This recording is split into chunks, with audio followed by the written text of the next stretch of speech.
A lone lioness moves through tall gold grass at the edge of a river system that does not belong to her pride.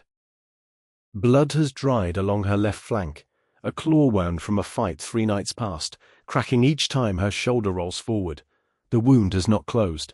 It weeps a thin line down toward her hip whenever she shifts her weight. She has not eaten in 5 days. Her ribs show through matted fur, and her stomach pulls tight against her spine with every breath.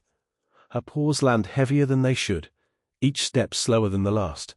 Energy rationed like a currency she can no longer afford to spend.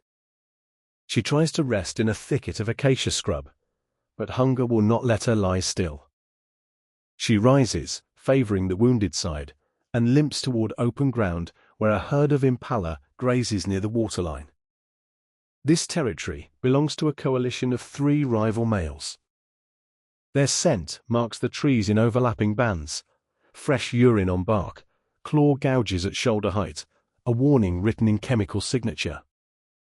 She knows the smell. She has smelled it before, on the night the wound was made, when retreat cost her 3 claw marks and half a season's confidence in this ground. She lowers herself into the grass anyway. Hunger outweighs memory.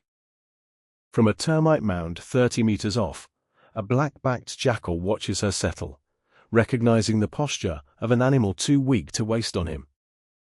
He keeps his distance, but does not leave. A wounded lioness on a hunt means scraps later, and jackals count on scraps the way other animals count on kills. The impala herd feeds in loose clusters, heads dipping and rising, ears swiveling toward every rustle. A line of oxpeckers rides the back of a young ram at the herd's edge, picking ticks from the fold behind his ear, unaware they are about to become her only advantage, and her only liability. She begins the stalk low, belly brushing dust, moving in the crouched gait of an animal, conserving every calorie she does not have. Her wounded shoulder drags a faint groove behind her, a line in the dirt that any tracker, animal or human, could follow straight to her. She corrects for it without thinking, angling her body to keep weight off the torn muscle, a compensation that costs her speed she will need later. She freezes when the wind shifts. Freezes again when a female impala lifts her head toward the tree line. 30 seconds pass. A minute. The muscles along her spine tremble with the effort of holding still while starving. Sweat has no place in a cat's cooling system, so the heat builds instead in her open mouth, tongue curling slightly against dry teeth. The oxpeckers shift position on the ram's back. One gives a short alarm chirr, not at her, but at something behind her, deeper in the trees. She does not turn. Turning costs time she cannot spare. She commits to the final approach, closing the gap between grass and prey in a controlled crawl, paw before paw, weight rolling from the outside edge of each pad to keep her silent. At 12 meters, she gathers herself to charge. And the ram's head snaps up half a second early. The birds have betrayed her position with their sudden lift into the air. The herd scatters in a spray of dust and hooves. She launches anyway, because a starving animal cannot afford patience. She runs through pain that makes her stride uneven, gaining on a young female that stumbles on loose stone near the bank. The impala goes down within reach of the water. The lioness closes her jaws over the throat, holding rather than crushing, waiting for the kicking to stop, exhausted from a chase. Her body was not built to survive twice in 1 week. Her chest heaves against the impala's flank. Both animals remain still for a moment. One dying. The other nearly spent from the act of killing it. She has perhaps 90 seconds to feed before scent carries. And then, from the tree line, a low call rolls across the grass. A rival male has heard the commotion. A rival male, drawn by the bird's scatter and the crash of the chase, calls from the tree line. He is not close enough to see clearly, but close enough to smell blood and impala on the wind. Territorial males do not tolerate strange lionesses on a fresh kill inside their range. A second call answers the first from further off. One of his coalition brothers is converging from the opposite bank. The lioness reacts immediately. She drags the carcass toward reed cover at the water's edge, each pull sending a fresh throb through the wound on her flank. Dragging a full-grown impala with an injured shoulder is slow work.